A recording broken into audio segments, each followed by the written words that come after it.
We do have some legislators that weren't able to join us tonight, but their message is on point with what these gentlemen are going to share with you.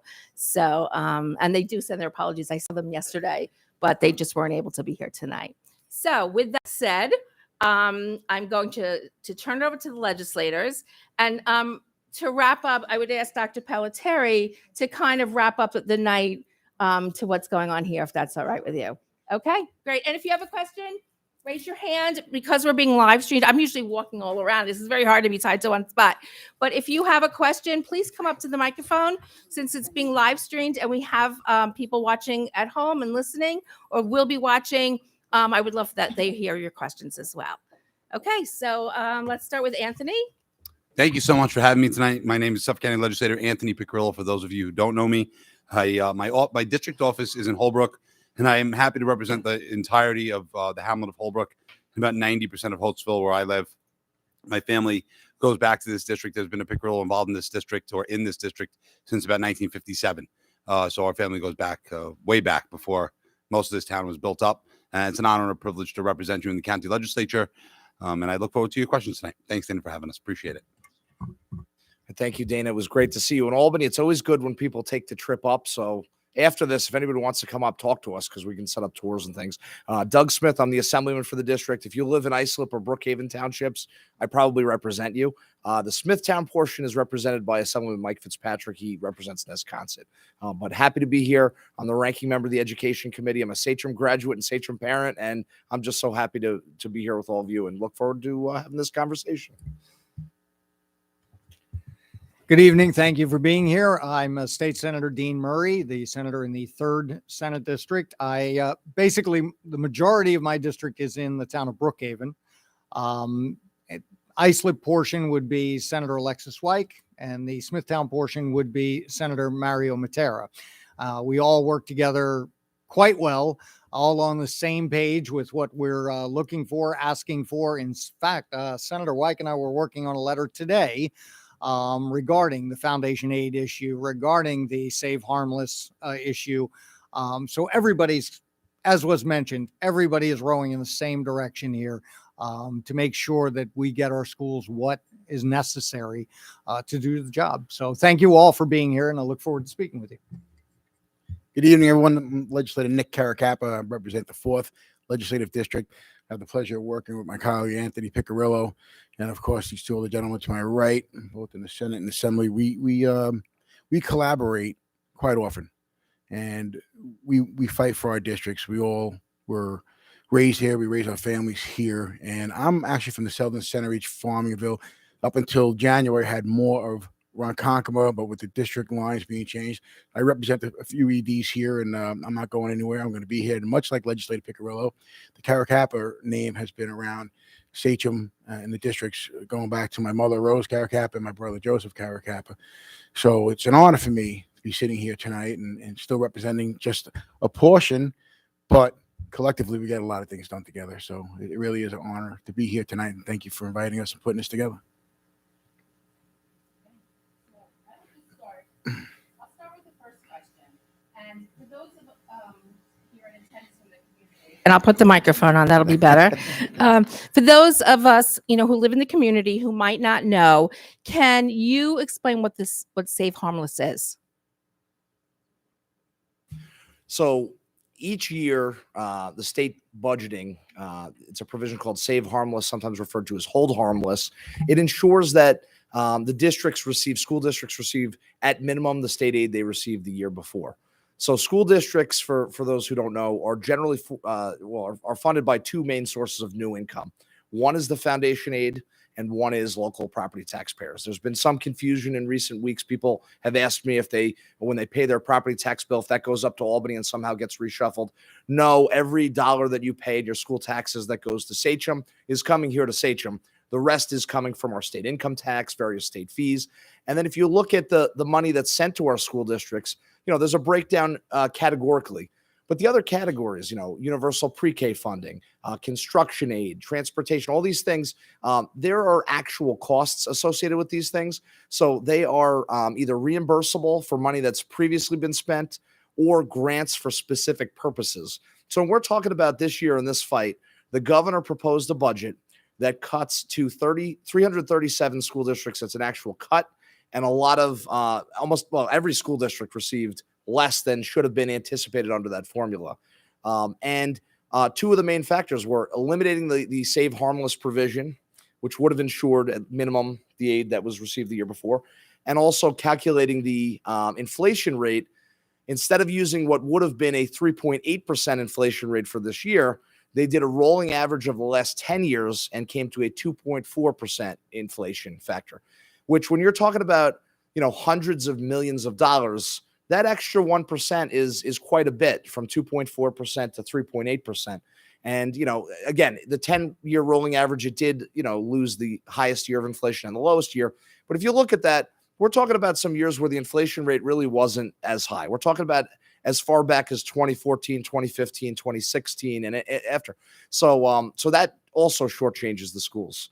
So tonight, we're going to be talking a lot about that, the fight to restore that aid, crucial here in Sachem and around the state.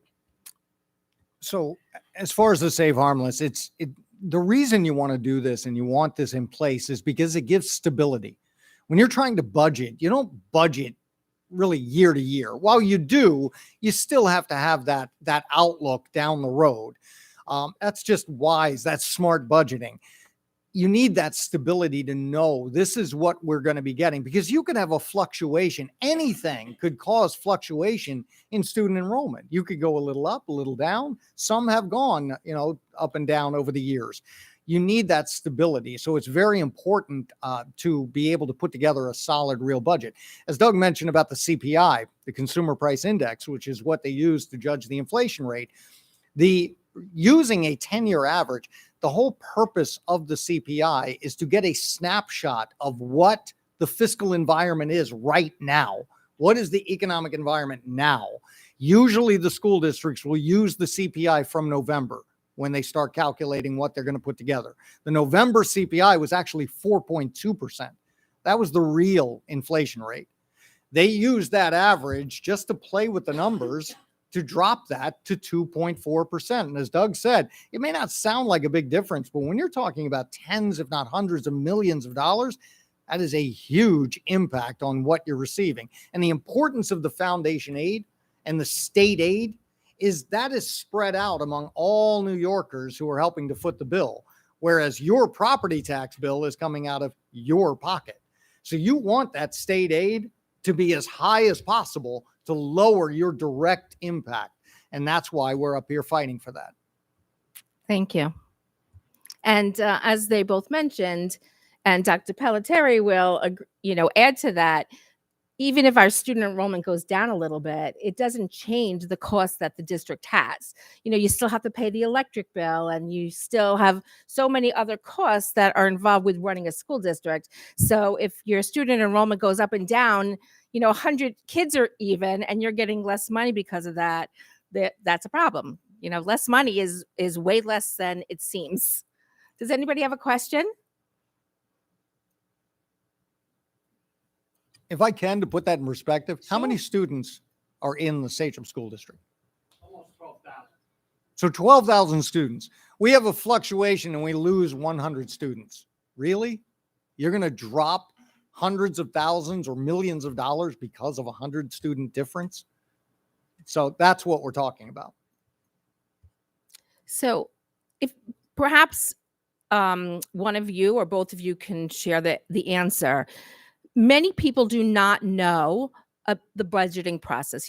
This is 'tis the season, right? So this is the budget season, and all of the groups, not just, education related groups, but groups from all over the state, the unions, and they're all seeking their little piece of the pie. So can you explain the budget process from what the governor does to the assembly, to the Senate, et cetera? And this way, as maybe more questions come up, they'll at least be able to connect the dots. So I'll start and Doug can correct me when I get it wrong. So the way the budget process works is the governor is the first to release her proposed budget. And she does that. She starts working on it actually near the end of last year and starts working into the beginning of this year. And around mid-January to the end of January, she'll release her budget proposal. We then start having budget hearings where we'll call in her different commissioners and everyone to kind of grill them on how is your department running? You know, why do you need this, to answer for what these proposals are for? Once we gather that information, each of our houses then and the leadership goes and puts together our single house proposal. So the Senate will put together their one house, the Assembly will put together their one house. So you'll end up at one point with 3 budget proposals: the governor's, the Senate's, the Assembly's. Then the leadership comes together, and that's where the horse trading and the haggling starts. And that's where we push and come up with a final product. We are supposed to come up and vote on a final budget by April 1st every year. Kind of ironic. It's April Fool's Day, but April 1st is the budget deadline. We have to have it in place. If not, that causes extreme problems for school districts, for libraries, for everyone that needs to know what the numbers are, what they're going to be receiving, so they can set their budgets to then put it before the voters. So this is why it's extremely important that we get it done on time. Yeah, no, that's a nice snapshot, and it's unique because, you know, people who remember Schoolhouse Rock, where, you know, I'm just a bill, and learning about it that way, you may notice there's actually a big difference between how the federal government does a budget, where all spending originates with the People's House, the House of Representatives. It's different in New York. So in New York, always the New York governor, pretty powerful position politically and governmentally. As Dean mentioned, the governor is the one that proposes the budget, and that's where this conversation starts. Every single year, you know, numbers are proposed for school aid. So in January, we always see what we refer to as the school aid runs, the proposed calculation. And typically there's a back and forth. Andrew Cuomo was notorious for this: lowball the school numbers, have the legislature buy it back, and we call it a day. We see an increase. And if you look at historically the last 14 years, with some exceptions, we've seen a steady increase of funding, which has been helpful and good as we're trying to do these things. There was a period where there was a gap elimination adjustment imposed by a prior governor to eliminate a gap in the state budget. We were finally able to fully fund all of these original cuts back. And, we have some members of the Board of Education, Rob Scavo, who really helped lead the fight at that time against that. So, this community has always produced people who have been outspoken on this issue. But this budget was unique because this was not just a low ball. I represent the Sachem School District. I represent Middle Country, Connecticut, Patrick, Medford. I have a small piece of Three Village and a small piece of Central Islip. If you look at the Three Village School District to our north, the governor proposed an $8 million cut. And when we're talking about this, in education, sometimes, we are hoping to anticipate certain costs. And we say, okay, if we were anticipating, 1.5 million, if we get 1.2, we're kind of like, that's kind of a cut. These are actual cuts we're talking about. Last year's budget, state aid numbers, there's actually a cut to 337 school districts in millions of dollars. Now, in the case of Three Village, they're a little bit smaller than we are, but they're talking about closing. They would have to close a school and lay off potentially, I don't want to say a number because I've been in conversation with a lot of these people, but a lot of folks that work at the school district and provide these services. Now, here's the problem, because as Dean mentioned, each house in the legislature proposes their version of the budget. The problem is those two versions of the budget don't offer specific by school district breakdown of what the proposal would be. So even though each house is countering the governor's proposal, our school districts still have to calculate and work on building their budget based on what the governor in January said. We have to look at that in the future, obviously, because I don't think that's an efficient way to do it, especially as we see late budgets.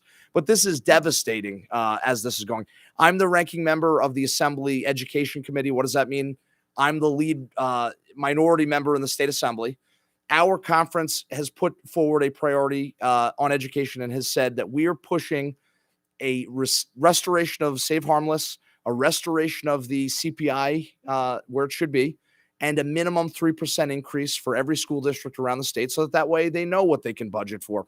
That cost would be an additional $291 million, which again, our state budget that the governor proposed is, I think it's $332 billion, $334 billion. So we're talking about a relatively small amount of money, but with a huge impact. And what's that? Yeah, 233 billion is what the governor proposed, which is over and above last year's budget of 229 billion dollars. So we're talking about a lot of money the state spends that all of us contribute. And there are plenty of ways. In other years, if you put me on the spot and said, what would you cut to fund that? And we're not talking politics tonight, but there are a lot of things that maybe the state should prioritize this over. Building a swimming pool in the East River, maybe not a good idea. Floating swimming pool in New York City for $15 million. I'd rather see education funded. And we have a whole list of things. But this needs to be a priority. So I'm happy to see. So, I'm a member of the minority. We proposed that. The Assembly majority is proposing their proposal soon. I'm hoping that it's at least on par with what we're proposing. That puts us in a stronger position now when we're negotiating with the governor, because we need to see that money restored. Now, I will say, because members of the legislature on both sides and both houses have been kind of told, let school districts know it's going to be okay. You're going to be okay. You can't build a budget on me telling you you're going to be okay. That doesn't fund a school. That doesn't employ people, and keep the programs running. So the key is we're going to have to keep up the pressure up until our state budget's passed. And then hopefully we'll be able to build on that next year. But I'm hopeful that we can at least restore monies that are being cut, but we're going to keep advocating. That's a long answer. So sorry. I would just say that I met with Shelley Mayer yesterday, and they're in line with you. She is the chair of the majority, the education committee. We sit together on the screening committee for the Board of Regents, and for 4 days we were talking about this the entire time. So absolutely, she represents Yonkers, half of her district. And again, just because not every district is seeing a direct cut, they still have increasing costs and things, but half of her school districts are seeing a direct cut. And as I mentioned in the last segment, we just had the New York State Teachers Union president for the entire state, Melinda Person. She was just here with us. She's doing a tour around the state. And, we're talking about hundreds of teachers across Long Island that potentially would not be in a classroom next year. And I think all of us here know how devastating that would be. Our children need these programs and they need these services. And now is not a time with learning loss to be, pulling away from these programs. Thank you. Anybody want to have a question? Need more information about any of that? Yeah, please. Okay, Dr. Pelletier, and then you're on deck. Gentlemen, thank you for being here tonight. I just wanted to ask, in terms of our goals are certainly aligned, as we've learned over the past weeks and months, and particularly in the past hour or so. But how can we help? How can we as a community, Sachem family, help all of us here to achieve those goals? Sharing the information, real information on how this will impact you. Use the governor's numbers and show exactly how many teachers could be lost, how many programs could get cut, and realistically, what could get cut. We were talking a little earlier about, listen, with COVID and everything that happened there, we are facing some, and it's been growing, we've been facing some mental health problems with a lot of our kids. Cutting some of the programs that they use and they love certainly is not going to help that. You have to cut programs, music or art or band or sports or CTE programs or things like this. That's going to be devastating. And it's, as I said, it's certainly not going to help the mental health crisis. So we've got to be smart about this, but we need real information to be able to put forward to say, look, if you do X, then Y is going to happen, to show the direct impact. As an aside, we are so concerned about mental health, and I have some questions about that, that are coming. But there are certain students that come to school just for an after-school activity, or just, for baseball, perhaps, and that's why they're coming to school. So if we have to cut any of those programs, and we're so concerned about mental health issues, for our young people, that certainly is the step in the opposite, completely wrong direction. Right. Because if they're coming for that, they're coming. That's right. The important thing. That's they're right. Coming and to it's school. an opportunity to keep these students Right. here, as well as to keep our eye on them and provide support for them. Right. Yeah. Go ahead. How you guys doing? It's great to see you guys. Safe and effective. So last night we were here on behalf of a student. I don't even know the name of the student, and I forget the parent's mother. But the parent's mother probably knows best. But this school has thrown the kid out of school in December. So I'm just saying that this is all nice, but I'd love to see what you guys are going to do for this family, because again, we're talking about COVID and safe and effective. I know you might not know, and you're making faces and everything, but just hear me out, because safe and effective, everything, medical freedom, because again, with the LOB, the assembly, it's nice.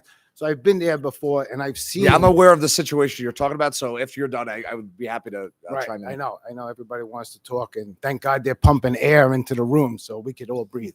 But please look into it, because a lot of people's lives were affected of this whole thing, and medical freedom is something that's really important, and probably the child's mother knows best, other than the doctor or whatever people here. Thank you. Yeah. Okay. I was going to answer your question and talk about it. I'll chime in for a moment about that. What I think you're talking about, in 2019, the state legislature, in a very narrow vote, voted to eliminate the religious exemption, which would allow parents, if they had a legitimate, deep held belief, religious belief, to not have to vaccinate their children according to the schedule. The state legislature voted to eliminate that process. I voted against their recommendation to eliminate it because I thought, looking at the data, there was no evidence that any child who had a religious exemption had caused any other student to get measles. At the time, it was 2019. There was a measles outbreak in Rockland County. That was the impetus for this. It passed on the floor of the assembly. The assembly has 150 members, and it passed with a vote of 76. It passed by one vote.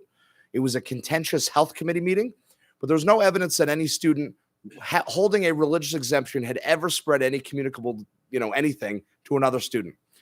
Under the current law, there's only a medical exemption that's available. I'll take that a step further because I've received calls and I'm very well aware of the situation that's happening here. Under the current law, a principal is allowed to make a decision. I think that's crazy. The fact that in the state law, a principal is the one that makes the decision whether or not a student or the school district would accept a medical exemption for a student. I don't think that's appropriate. I think it should be either the superintendent or the board. But the reality is, in education, as somebody who was an educator, I don't want educators to have to make medical decisions. And that's why the school district, this district, and every district I represent, every district across the state, they do employ generally or contract out for a doctor that makes those decisions. So, that's something that at the state legislature, that's a law that might have to be changed. I personally would support restoring a religious exemption. I think in this particular case that would have been, useful. But again, I don't know the specific details. But again, it's a tough one in education where we're supposed to, have doctors pitted against one another. The schools are asked to do a lot. We're asked to educate our kids. That's what they should be doing. And again, I voted against eliminating that in 2019. I still stand by that vote. I choose to, my daughter's vaccinated. I myself vaccinated. I got the COVID vaccine. That personal choice was made by me. I think that religious exemption should be restored. But because the state took that action, 26,000 kids were removed from public schools. The school district's hands are tied on that.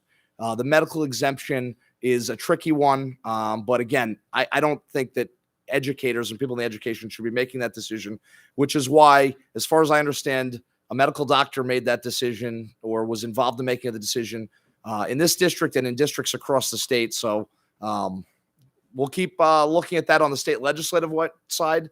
But I do feel that from the information I understand, the district's hands are kind of tied on that. All right, I'm going to chime in and just say that I appreciate you coming out and asking the question. I'll be short and sweet. It may not be a popular answer, but I'll tell you exactly where I stand on this.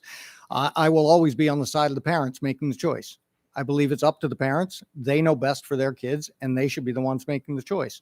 I am a co-sponsor of the bill that would return religious exemptions to the parents.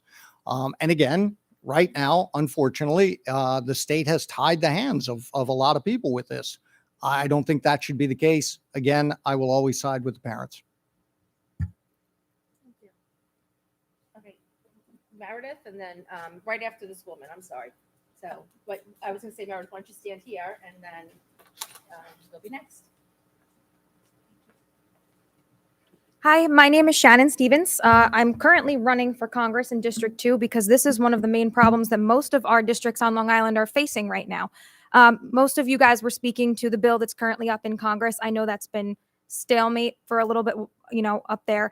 I know you guys are the minority in the Senate as well as the Assembly, but I would like to know what kind of pressure you're putting on people up there to really do something about this. And I would also like to know, from a lawyer's perspective, where in the law it says that the principal of the school can make a decision over a medical doctor, and where in the law it says a medical doctor who has never treated this child, never seen this child, can make a decision and a determination over 3 other doctors' opinions that have seen and treated this child.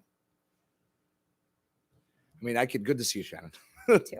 And I can show you, we can get you the section of the law that says the principal makes the decision, which again, I personally think that's crazy. I'm not sure why it says the principal and why not the superintendent or the board. But that right now, the law says the principal. That definitely needs to be updated. But I still think the solution to this, and again, not every single case is the same. I think that we need to restore the religious exemption.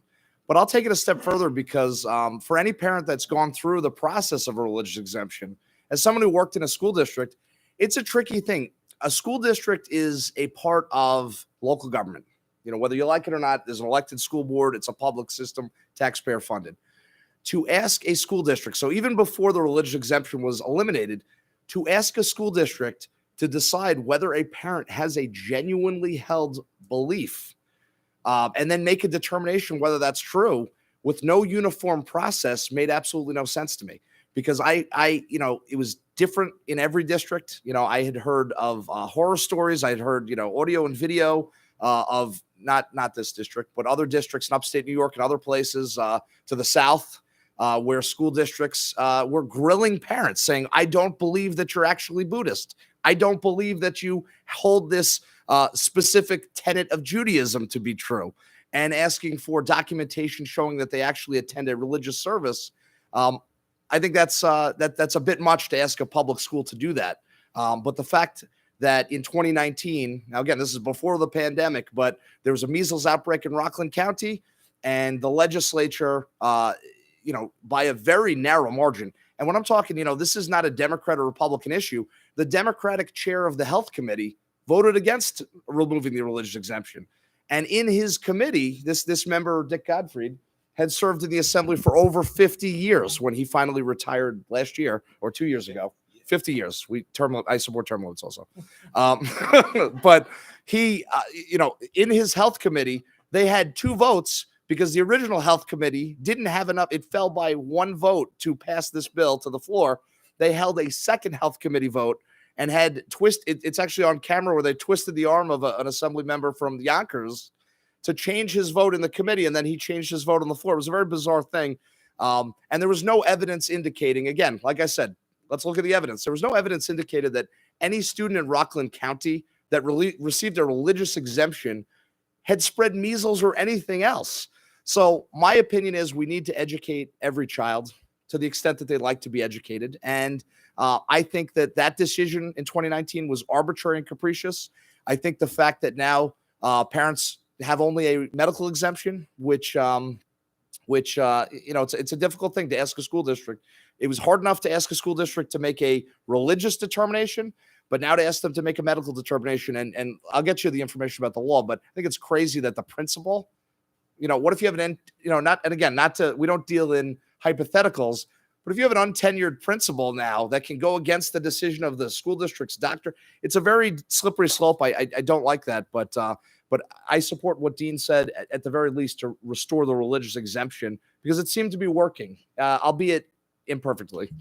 So to your point, given that you agree that there should be some sort of an opt-out and exemption for these kinds of issues, what are you going to do about it besides the bill? Because we're still sitting here with this young girl who's drawing pictures of herself locked outside of a school building at 12 years old, because that's the kind of mental health crisis that we have going on. And it is being caused by our elected officials here and by a doctor who does not belong on this school board. So to answer that question, and it is devastating. And I know of the situation. I don't know it intimately, but I know enough about this that it does. we have a duly elected school board. Under the law, it's the principal that makes the determination. So I do know that I'm sure school board members are at least sympathetic and not looking to remove children from schools. But again, that at this current time, school districts are contracting for doctors, and to meet this, I don't know anything about the specific doctor contracted here at the Sachem School District, but it's a tricky thing when you have competing doctors having to review medical information. I don't think I would support restoring the religious exemption, because I don't think that we should have competing doctors. And I would like to see you guys propose a law regarding doctors in school districts that they cannot make determinations over and above a child's personal physician, because that's the problem we have going on here. We have people on a school board who have never personally dealt with this child. They call themselves a doctor. They may very well be a doctor, but they are not that child's doctor. And they are making decisions over and above pediatric specialists and other doctors who have been seeing and treating these children their entire lives. So I would like to see a bill coming out of the state assembly or the state senate that states that we don't have doctors on school boards that make those kinds of determinations, or that if they're on a school board in any sort of way, if the district contracts a doctor, their job is not to override the doctors of a child with regard to medical or other exemptions in vaccinations. Obviously, the two issues here are the fact that under the current law, the principal makes that final decision. That's a problem. So are we going to change that law? That's something I would certainly be open to looking at. And the second part is the fact that, like, what you're talking about is if a parent's making the decision, then that's more of a moral objection, which would be one further than the religious exemption. And in 2019, I co-sponsored a bill carried by the health committee chair at the time, Gottfried, that would have standardized the religious exemption to make it a philosophical exemption, so that school districts were not put in a position where they had to grill parents about if they genuinely hold the belief, but just to say, listen, if you are philosophically opposed to this, fill out this form and, you'll be okay. We'll take your word for it. We're not going to grill you and see what tenet of Buddhism or Judaism that you subscribe to. And, I'm sure you are well aware that students were put in these very odd positions, and school districts very arbitrary. So I think the two elements here would be restoring, as Dean mentioned, and I would be supportive of restoring the religious exemption to start, because, like I said, it narrowly was removed. The feeling might be different after COVID. It might be tough. A vote like that might be a little bit tougher because opinions have changed a little bit, but that should have never been taken off the books. There was some odd wrangling there. And then the second element is the principal shouldn't. I don't think it's appropriate that the principal be made the final call. So I think there's two problems with. I'm just going to say, well, you've got a governing body. It's the school board. They'll decide this. I think that at the end of the day, I'm not going to micromanage the school board and tell them what doctors will do or not do and this, that, the other. What I would support is, because we've also heard stories across the state of so-called doctor shopping, and doctors who haven't seen the children that have given exemption forms. So I would support something that says, look, if you have a physician that has seen the child and is determined they do not need the vaccination, if they will sign an affidavit affirming they have in fact examined the child and come to this conclusion, that you adhere to it. I'd have no problem with that at all. I would also completely support the moral exemption as well, because again, at the end of the day, I think it's up to the parents, period. Thank you. Meredith?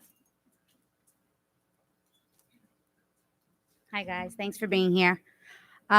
So from my point of view, I just wanted to, so before I got involved in the school board, I remembered the Schoolhouse Rock and I remembered a little bit from history class, but I don't know exactly how our government works. And you did a good job explaining somewhat. But I think from the two gentlemen on the end, I think that it would be very advantageous for everybody in the audience to kind of understand what it is that you guys do, how we, how we can better help. Because from being on the school board, one thing I've learned is that a lot of people want to yell at you, and a lot of people want to tell you how to do your job when they don't know how to do your job. And so if you guys could kind of explain to us how, instead of yelling at you, how we could kind of yell with you. Well, my favorite is when they yell at you, but they should be yelling at the state. Yes. And how we can better help. Because like we do write a lot of letters as a board. We write a lot of letters. But, I kind of feel like maybe a letter is great, but it kind of gets thrown away, I'm sure. So I want to know what it is that as a community of we have 12,000 students. So obviously we have at least that in parents, how we can help you guys get things pushed through better. I am happy to yield to the majority leader. Thank you. Thank you. Yes, I was going to say that in merit that I'm so happy that you're serving on the school board. I remember you at the course that we held there, and I believe it's important to be involved as a community member, as a parent. I served over 7 years on the Middle Country Central School District School Board. I served with the great Dr. Lessler, Karen Lessler. Those of you may know her and knows the good work that she did. She served the school board president for over 2 decades. So I learned from the best. And when I was serving, that was 2003 through 2010. So over 7.5 years I served, and we were under the Pataki administration and also the Patterson administration. That was when the attack on school aid really started. I mean, they really came hard. Pataki really came hard, and it was followed up by Patterson, and it sort of threw us for a loop. We were sort of standing around like, well, now what? Because we were looking at just the decimated numbers that would close. We're very similar, Middle Country and Sachem. We're some of the largest school districts in the state, 2 high schools, 2 middle schools, 8 elementary schools. So we were looking at losing all after school extracurricular activity, as you're all aware, sports, theater, arts, music, everything. So what we did, we gathered as a community, and then we reached out to our neighboring communities. Sachem was a big part of it. Longwood was a huge part of it. Three Village was a part of it. And we teamed up with the Nassau-Suffolk teachers and superintendents. I remember taking busloads of people. Well, first we had to educate our communities, of course. We had to let them know what was happening. The attack on school aid was a direct attack on our communities, our families, and our pocketbooks. And then the size of the classrooms, the quality of education, the lack of extracurricular activities, basically destroying our children's educational experiences. We educated them. We had multiple community meetings, and then we did multiple togetherness meetings, which were 3 different communities at one time. Got the message out there. We loaded up buses. I remember having over 24 buses leaving out of the Middle Country Central School District with a line of cars coming, and they were coming from Longwood, they were coming from Sachem, they were coming from Middle Country, they were coming from the Three Village District, and we went and rallied in Nassau at Massapequa Park. Thousands of people.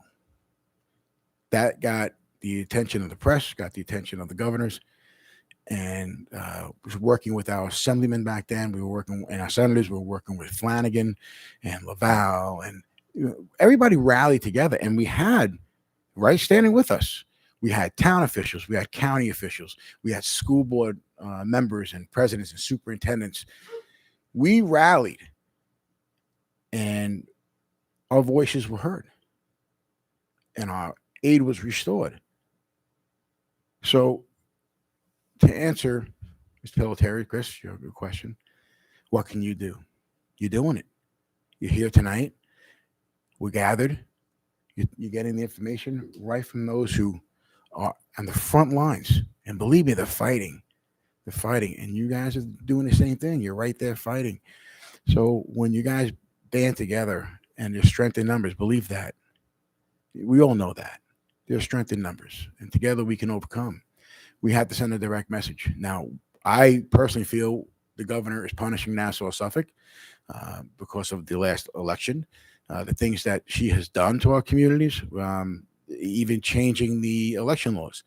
And we, at the time when she decided to do that, we had a sitting Democratic county executive here in Suffolk and a sitting Republican county executive in Nassau, neither of whom requested that. That was just said, you know what, I'll show you. She's doing that here with our school taxes too. School aid, I should say. It's a punishment, folks, and we cannot tolerate it. And the fact that you're here tonight, I wish you were standing room only here. But the more you educate your community members, the more support you're going to get, because it's directly impacting their households, their children, the community, teachers. parents. It's it is a domino effect of what could possibly happen, and you got to lay that out. Don't sugarcoat it. Lay it out there exactly what you're going to see if the government is successful in her mission about destroying these communities. Now, most communities, I know Sachem and Middle Country and others, we will respond like we always do, whether it continue to fight or if we have to, we will lay out that extra money because we will not allow our children to be robbed.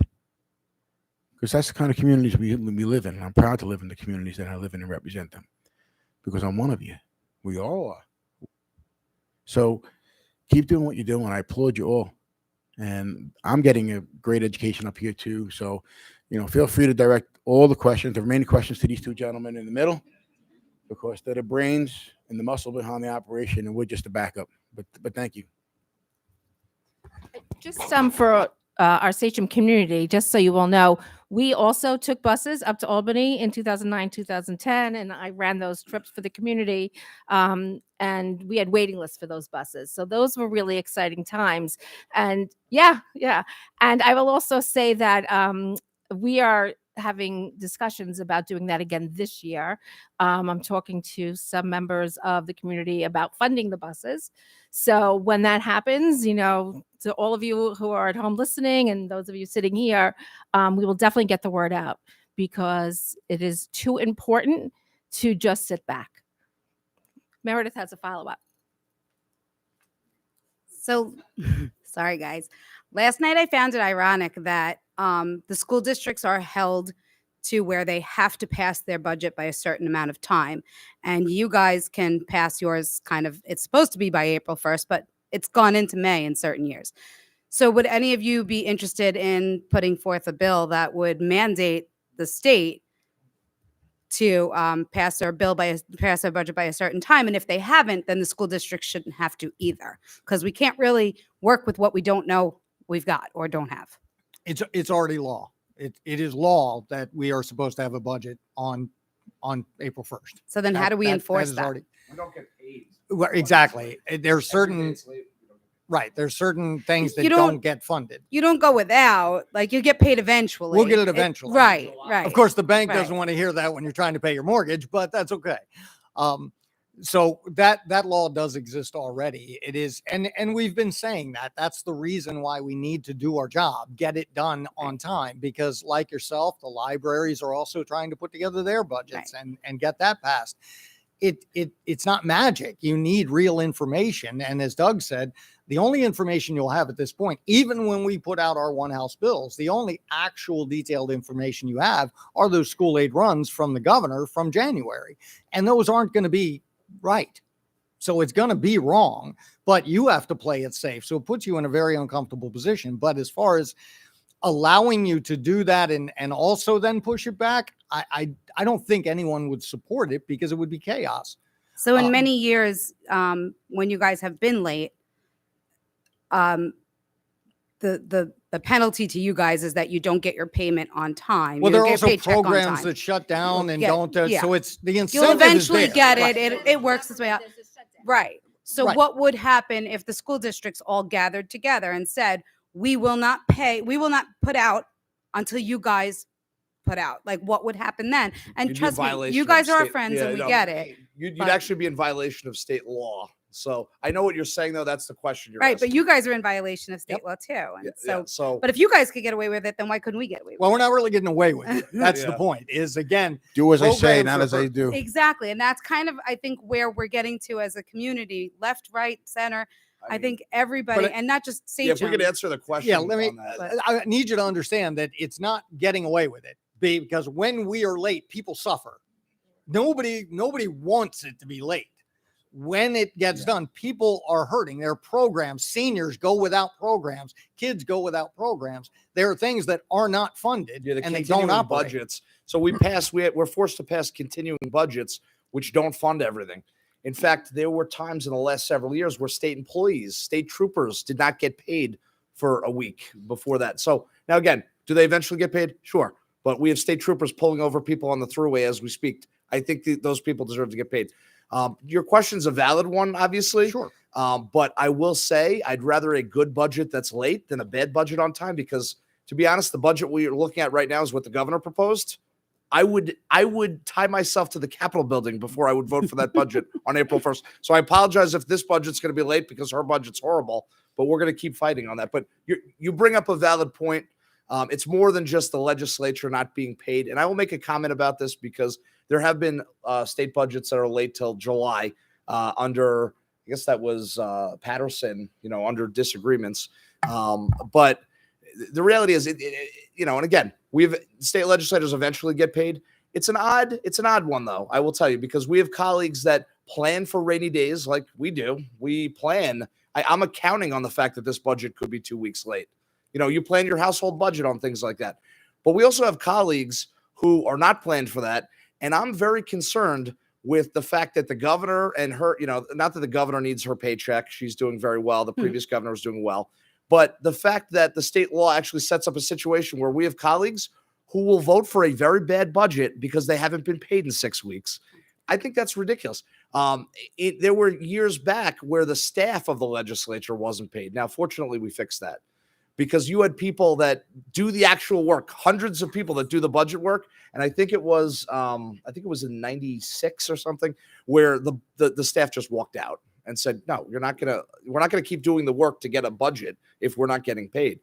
So it's an odd thing. But as Dean mentioned, these programs, we saw this last year. The budget was almost a month late. You saw it as trying to plan a budget. Fortunately, the school aid numbers were pretty close to what the final budget numbers were. Which, by the way, we were kind of anticipating that, because it was the full restoration of foundation aid. So there was kind of a plan of knowing that would be. It's still uncertainty. But imagine, like you're saying, imagine Three Village School District. They're looking at $8 million cut, and now they may not get their numbers till April 15th. When you have to put out a budget to vote, you're going to have to vote on that document the end of April. That's not a lot of time. And they're building contingency. We're trying to put together. It's a lot. But before we panic, it's February 29th. The budget's due April 1st. We still got a whole process to go through. Most of the budgets are on time. Most years it's on time. There have been some that haven't. February 29th. That's right. Exactly. So, but again, it's more than just who gets a paycheck and all this. That, like I said, there are programs that shut down. It is the law. We're supposed to get it done, and all of us want to get it done on time. But as Doug said, you don't want a bad budget that you're stuck with now for a year. A very bad budget. I would rather be a couple days late and have a very good budget than a bad budget because I wanted to beat the clock. With that said, we should get it done on April 1st.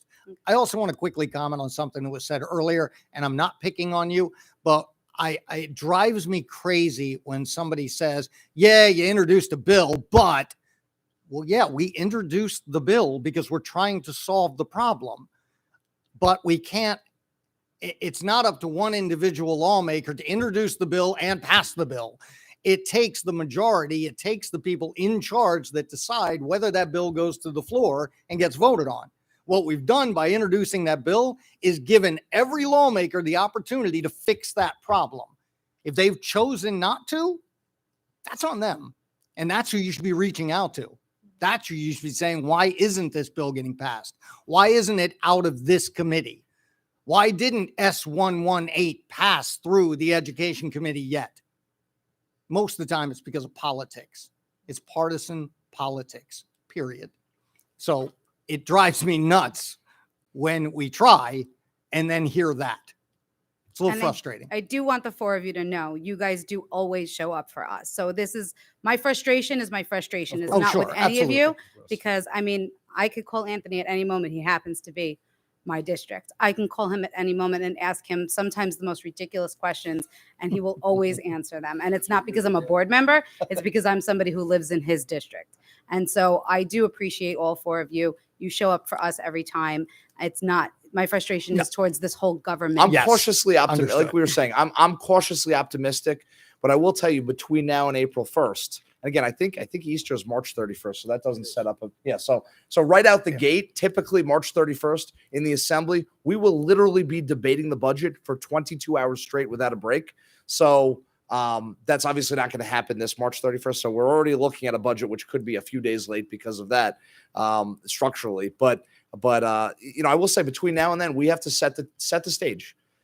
These rallies that took place at one time, because legislators are going around the state and telling the school districts, don't worry about it, it's going to be okay. You know what hasn't been happening? Rallies around the state. So we're working on I had put out a rally the other day. We had to cancel it because of some logistical issues, but I'm going to have a new date, but probably March 10th. It's a Sunday. We're probably going to be doing another rally at the County Dennison building on the field out there. So, obviously we'll put the details out there, but to be honest, while this is going on, the governor and her staff can't see nothing happen because all the legislators going back because they don't, and I don't want to say we're an exception, but we're actually saying, please join us and cause some commotion because when we're having budget discussions and the reality is nobody really seems to care. They know that they care because on paper, this is a very scary thing. You need to care about it. But when they're not seeing those demonstrations, so I say gas up the buses, and they are gas buses at this moment. We're fighting to push back the electric bus mandate as well. Good. So just to kind of, turn the corner a little bit, I would say that the governor's initiatives for mental health are positive, but there's still a need for more. So, you can give us a great grand number, but what does that mean and where does it go? It doesn't go to every school district. And if it does go to every school district, then you're not getting enough to fund the programs that you really need. So I'm curious, from the Senate and the Assembly, how, if you're working on any of that. And then I'd like to know even in Suffolk legislature, if there are initiatives coming out of Suffolk as well. So it's again, we back to the budget process of how contradictory it is. You stand up with the state of the state and make a speech about how, we're going to tackle this mental health issue and I'll throw some money over here at it while you're pulling money out of the pocket over here. And the effect that it'll have if you're canceling programs, if you're doing this, then you're affecting the mental health problem. So it really is very contradictory what we're hearing.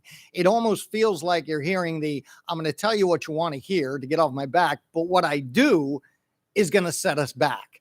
So, let's pay attention to what's happening, not what's being said, because we need to make sure that we're taking the right steps, that we're getting, whether it's more counseling or whatever is needed and available. But again, that's when we also need to listen to and work with the stakeholders and say, what is working?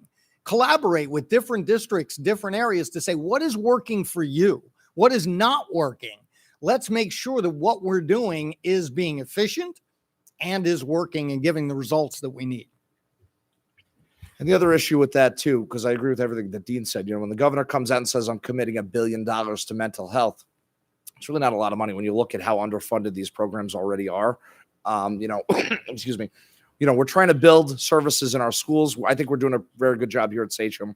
I talk to families all the time who will call up and say, somebody at the school reached out and said, does my child want to speak to somebody? And it's because, you have an excellent program here at Sachem to offer that guidance and advice and, for kids. So that's something that the district hasn't been in a position to do in the past, but now we're able to provide that. But the reality is outside of the school building and around the state, the pay that the people doing these jobs are making, a lot of these folks have a master's degree and they're making $2 an hour more than minimum wage.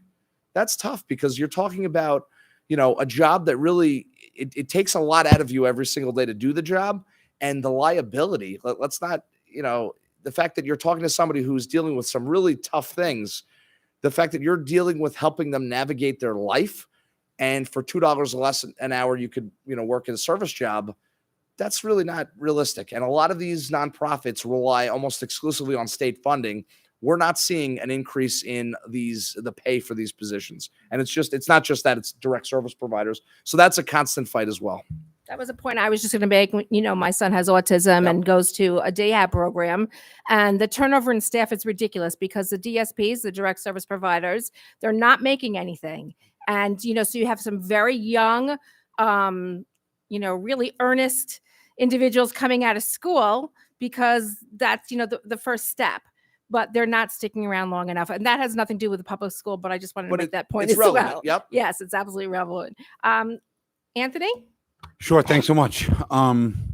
So we talked about the funding, which is critically important. Obviously, you need these programs funded, but I don't know if we're having the correct conversations about what's going on in homes.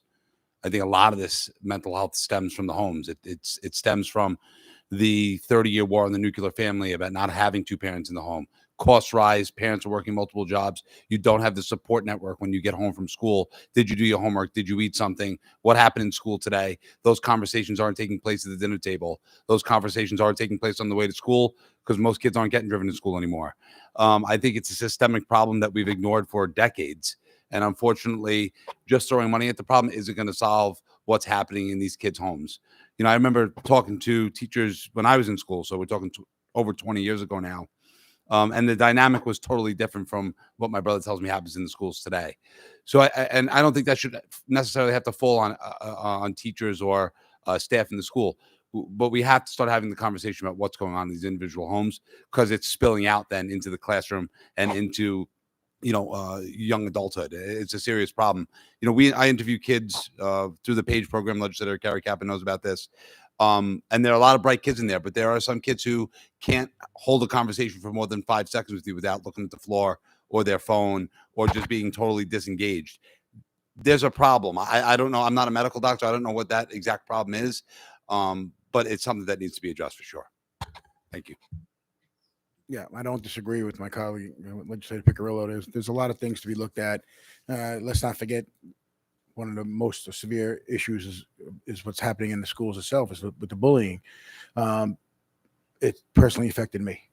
So it's a tough thing when a child comes home and you notice that they're not smiling anymore, or they're not laughing anymore, and they're not focused anymore. And you want to ask them why, or what can we do? And they don't want to talk about it.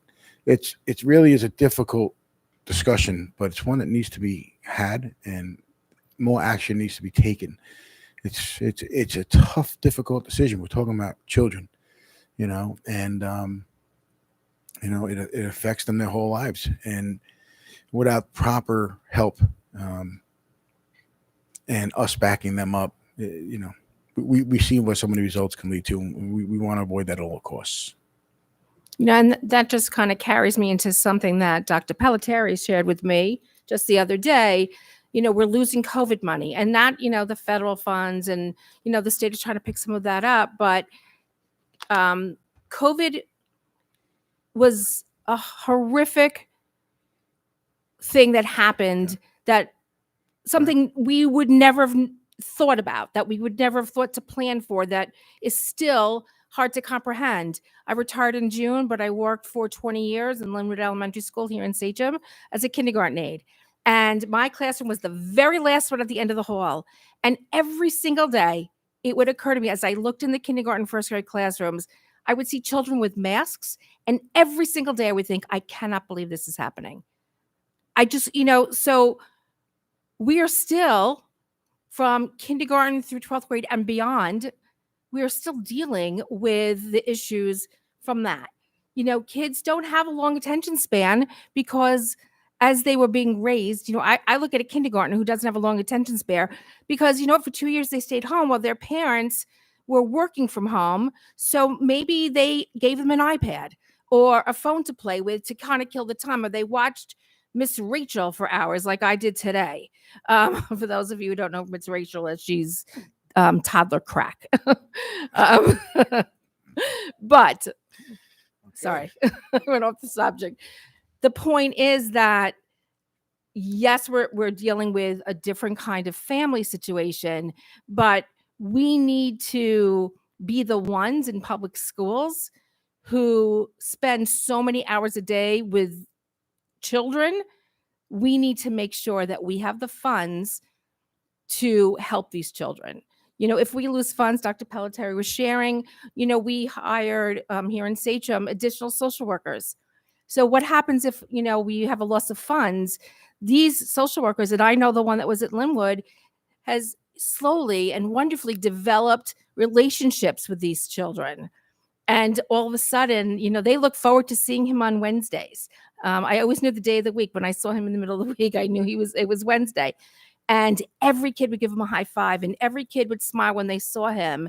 So, if these kids need it on every level of, every grade. It's something that the state really has to invest in.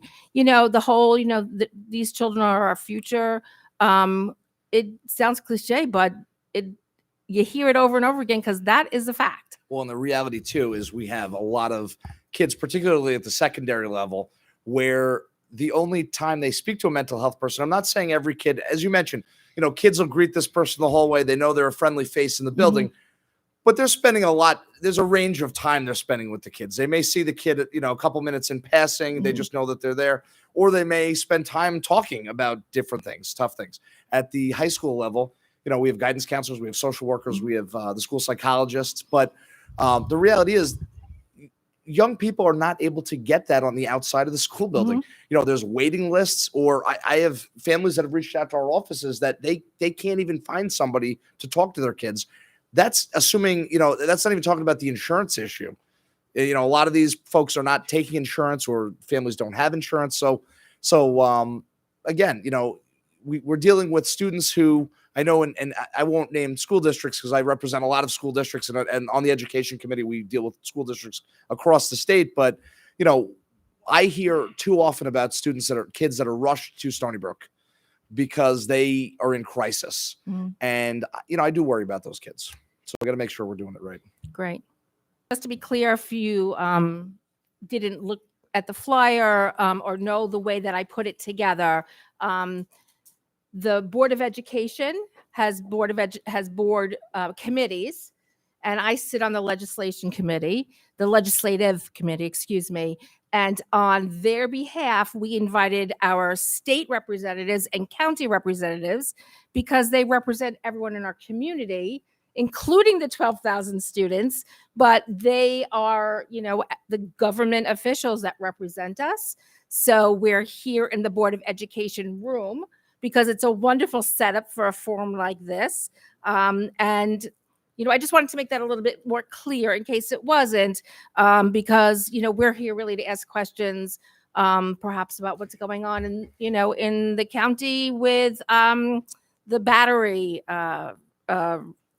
facility. I forget what exactly Thanks it's for called. having me. See you guys. So, and that is a question that, I would pose. And so maybe we'll just move it a little direction. I have, a couple more questions for the state, because I have, but maybe we could talk a little bit about that. And maybe the state is involved with that also. But I know that there are a lot of community members who have grave concerns about that.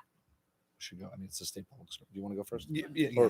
It's fine. But we had a community meeting. I live in Holtzville, so I'm very, very close to this project. So obviously I'm concerned for my safety and my family's safety.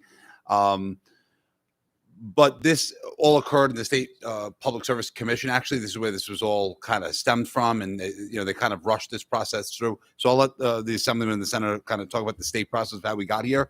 But know that we're doing everything we can, even though we don't have jurisdiction to kind of stop this process. So I'll turn it over to Assemblyman. Yeah. So the State Public Service Commission, appointed by the governor, they're involved in the role of siting battery storage facilities. We're in the, I'm going to say, unlucky situation that the offshore wind, the Sunrise Wind Project off the coast of Montauk, many people don't know this, but is onshoring at onshoring at Smith Point Beach, going up William Floyd Parkway, down the Long Island Expressway, and actually connecting at a connection point on Union Avenue in Holtzville. So this is making our community a center where there are going to be applications toward the town of Islip, the town of Brookhaven, to site battery storage because these companies see, the fact that there's offshore wind.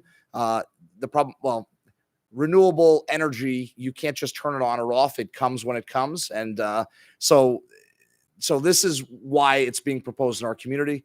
But I'll speak for myself, but I think I echo a lot of my colleagues in feeling that this process was rushed. This applicant applied for an expedited permitting process and a lightened regulatory proceeding. I think that was completely inappropriate. I think that, I think it needs some additional time. The governor set up a fire safety task force specifically for batteries that we're looking at this. So I do think that this needs to be delayed. But again, this is definitely, the State Public Service Commission. So we put together a letter Doug, and I believe Anthony. Anthony was on as well, put together a letter sent to the governor, pushing back against it, basically saying that, and listen, let's back up for a second. There have been multiple fires. We've heard about it. We've talked to the firefighters, the emergency personnel, who said, we have a really difficult time putting these fires out. They burn extremely hot, are very dangerous. Out in Southampton, there was a storage facility that caught fire with these batteries and took forever to put it out. So the governor recognized that this is a danger and a problem. So much so, she put together the task force that Doug had mentioned. The problem is this. The task force hasn't really, other than they put together these recommendations that were just released about a week and a half ago, didn't even really collaborate with firefighters or the emergency personnel to say, what do you think of these? Have you put any of these into action? Nothing. Until the firefighters and the emergency personnel say, we feel that this is safe, there is no way I can support this. I support the concept. I get the idea. But safety has to come first, period. End of conversation. And what we're saying to the governor right now is you're taking a ready, fire, aim approach. Wrong way. You've got to back up. And before we put anything in motion in building these facilities and putting these in place, you've got to make sure that you have a plan on how to handle it if something goes wrong. You've got to make sure that those that will be fighting the fires or taking care of the emergency situation are comfortable that you have a plan in place and that it can be done safely. And right now we're not close. So At the very again, there's least, no right. way I'll be supporting this until we And get there. And I'll just say, at the very least, don't have them in residential areas. Don't have them around school districts. Let's use a common sense approach when it comes to certain things. If we need and depend on our future is renewable energy, so be it. I'm not going to have that debate with you. But there are many people who believe that is our future, and that's what they want. And we're going to have to store that power somewhere. And it should not be up to one community to take a risk. Our homes, our businesses, our families. There's no science behind it. Everybody says follow the science. This is, we have, and this is actually something that we've been arguing in the county legislature. We fought against electrifying the buses or entire fleets because the governor wanted a plan, which is never going to happen because it's just not feasible. Our infrastructure cannot support what they want to do here, have all electric vehicles in less than 10 years from now. So again, getting back to their point, everything seems to be rushed. Of course, it looks good on paper, or the small groups that are fighting for these things, the squeaky wheel gets the grease, right? We believe in having plans in place. We believe in protecting the safety of our communities. We believe in listening to our trained professionals, which are our firefighters in this case. Let's look at the models. We're not looking to reinvent the wheel here. In Europe, they have over 300 out in the ocean. Let's see what happens with their cables and their storage centers. Let's see what happens with the migration, both, with the pounding that goes into installing those windmills out in the ocean, to the cables, if it's disrupting the migration either in the water or in the air. Let's find out. Let's get the research. Why the rush? But just so you know, what they're doing in the state level, what we're doing on the county level, is trying to protect our best interests. So at the very, very least, let's use some common sense. Let's take it out of the proposed area in a residential area, within a few miles of a school district, residential. It doesn't make any type of sense. So that's basic stuff. Right? Yeah, just logistically, and I haven't heard this from the governor or anyone else, is where do you evacuate to? Where would I evacuate to? I'm in the blast zone. Where would myself, my family, my neighbors, their children?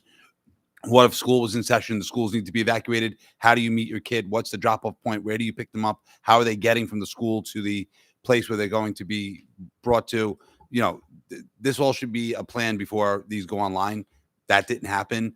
And this is why we always talk about local control, making sure that the locals know what's happening in advance so that we can formulate plans for evacuation, safety, and the standards that go around these plants.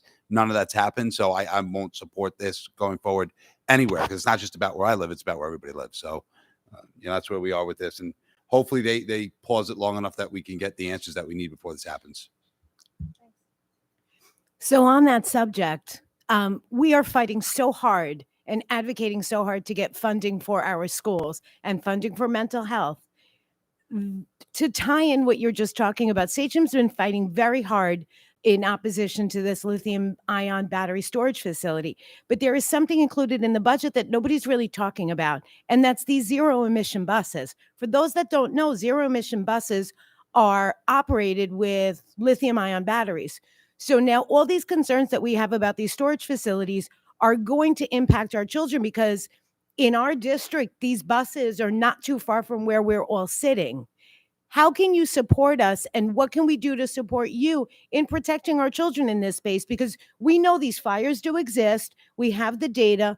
We do not have the environmental impact. We don't have long-term studies that show what the ramifications of having this equipment so close to children and schools are. We sat in this room and listened to the company that is building this lithium ion storage facility, and they talked about when there is a fire, it's going to be, the buildings are in lockdown. So we're going to lock all the children in the building, close their windows, and wait until this fire goes out. Except the firefighters can't put this fire out. They have to let it burn. So I'm asking, how can you help us, and how can we help you, again, protect our children and our community? So right now we're in the process of pushing back, in reaching out to the governor, in saying no and everything we can, in holding press conferences and bringing to light not just the fact about the lithium batteries, but the whole EV bus issue with the mandates. Again, we're talking about funding. Do you know the estimated cost for all school districts to meet the deadline to replace all of their current buses with EV buses is $20 billion. We don't have it. On top of the fact of getting the buses themselves and the batteries, the weight. The batteries are extremely heavy. The weight of these vehicles are much, much heavier. So the infrastructure problem you're going to have when you're talking about, you think the LIE had potholes before? You just give it about a year of driving these buses around throughout Suffolk and Nassau County, and it'll look like the surface of the moon. On top of that, how do you then get the energy to the bus yard or wherever you need for them to charge, and putting in charging stations? Now you're talking about the cost of the whole infrastructure change, the garages, the running of the wires to get to the charging stations. I mean, it feels like these deadlines were for headlines. That's it. They just wanted to set this deadline and say, look at us, we're ahead of the curve. But they're unrealistic. We cannot meet the deadlines that are being put in place. The problem, though, is when you set these deadlines, it makes it dangerous, because, again, the deadline is in statute, which now requires the school district to try to meet the deadlines. Well, how do you do that? You've got to plan for this. So it causes all sorts of problems. We don't need the rhetoric. We need facts. We need information. And we are far from getting to that point. I'm all for reducing our carbon footprint. I get it. But we have to be realistic about this. And this is just not a realistic option. The state, just to put in perspective as well, the state vehicles have pushed the mandate past 2040. I believe it's 2045. So the fact that we pushed the state mandate back, and we're talking about, just vehicles that drive around town. We're not talking about buses that transport, 3 million children, and the cost, as Dean mentioned, one bus is about 100,000 diesel bus. An electric bus is 400,000. Now, fortunately, well, I shouldn't say fortunately, because we have a Sachem fleet, and we have, I think, Town Bus, right, or whatever the parent company is now. So you have, that would mean the contract's going to have to go way up, and the in-house, you'll have to convert those buses. So right now it's set for 2027. That's completely unrealistic. But once again, it's one more thing that you have to think about when you're planning your budget. I feel very confident we're definitely going to move that. Well, I feel very confident that we're going to move it forward, move it back. But I don't feel confident enough to, we haven't passed it yet. And it's not, until the governor signs it into law, we're looking at a 2027 deadline. And we should just take a moment and learn from other people's mistakes. Look what happened to California just last summer. They had a combination. That's one of the states that really went all out with the EVs. municipalities, school districts, the whole 9 yards. And when they started experiencing the high heat and the brownouts and blackouts, the flooding they had a bunch of natural disasters that led them to lose their infrastructure. The brownouts, the blackouts, they were told not to charge their vehicles because they needed the energy for other things. And so you had people not going to school, you had people not going to work, you had people not being able to travel. And we live on an island. Can you imagine? For a moment, we're in this world, everything's EV and our infrastructure goes out. I can tell you, I'm always going to have a gas powered vehicle hidden away in my shed somewhere, and I'll be driving by everybody saying, yeah, we got to be, and that's common sense. I mean, really, one of our colleagues, I won't name names, but driving up to Albany in his electric car twice, he didn't make it to Albany.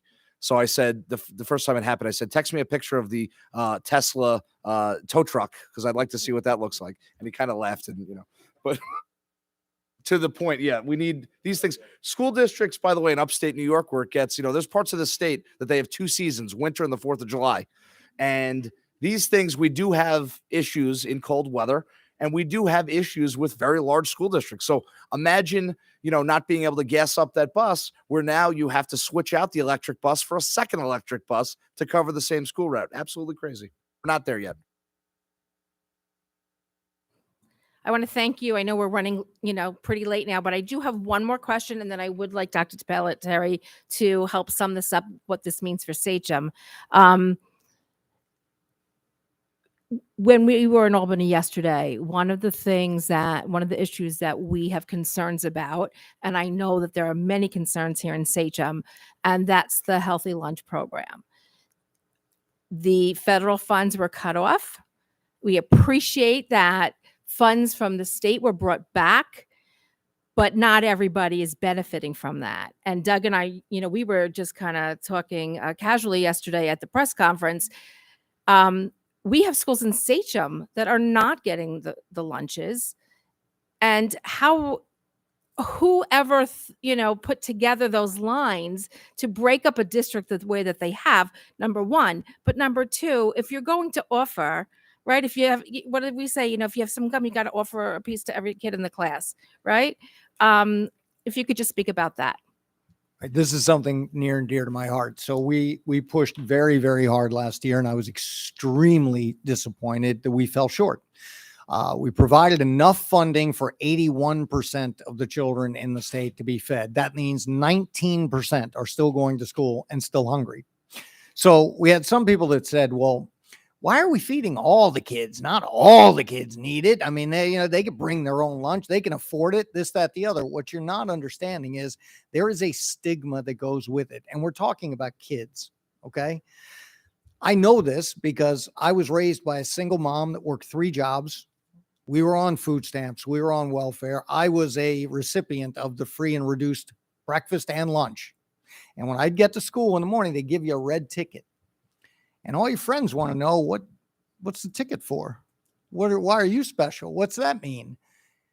And I would go into the school before everyone else. And believe me, they wanted to know what was going on here. So I'd, get my breakfast or something. And after a while, I got teased about it. And it got to the point where I'm a kid at that point. And my choice was I'd rather not get teased. So I just won't eat. And that's what happens. That stigma hits and these kids say, forget it. I don't want to be the outcast. So if you're offering it to all, there is no stigma. There is no outcast. There is no nothing. You can also adjust down, how much food you're getting to, who's eating it and all this. So you need to do it for all. We fell short. It was shameless. There's no excuse for it. I'm going to say something very controversial here. I'm going to. And however you feel about the migrant issue right now, but we've got a governor that put forward a budget that said we're going to spend $2.4 billion on this issue. That's $500 million more than last year. Yet, do you know how much more it would cost to feed every hungry child in New York? $90 million. $90 million. It's not that the money's not there. It's that our priorities are wrong. My priority is to make sure every child in New York State is fed. Because when you're going to school and your belly's growling and you're hungry and you're not thinking straight and you got a headache and you can't think, you're not doing well. You're not concentrating. No kid should go through that. So we got to get this done, and we got to get it done this year, period. That's And a by the way, great just to answer. add, any other program that we were able to fund 81% of would be a wild success. But we actually felt pretty bad that we weren't able to get it fully funded. So we're keeping up the fight. That's great. There are 8 states in the country, only 8 that provide free lunch. And again, I find that to be shameless. But for those of you who are interested, You'll also see, by the way, if you check the stats over the years of those states that institute, their results will be much better. yeah. Guaranteed. So those states are California, Colorado, Maine, Massachusetts, Michigan, Illinois, New Mexico, and Vermont. And I know New York can do way better than all of those states. My opinion. So I think many of you agree. I'm so pleased that you were all here, and to all of the community members who are watching, via live stream. I thank you for being here, but I would like to have Dr. Pelletieri, our superintendent, come up, and he shared a lot of facts with me, and I'd like him to share tonight as well. Thank you very much. I wore my bow tie for this, gentleman, so I could try to look smart. I forgot my glasses upstairs, though. It is not. I will show you later how to. That's a lot of YouTube and a 17-year-old That's daughter right. who can help.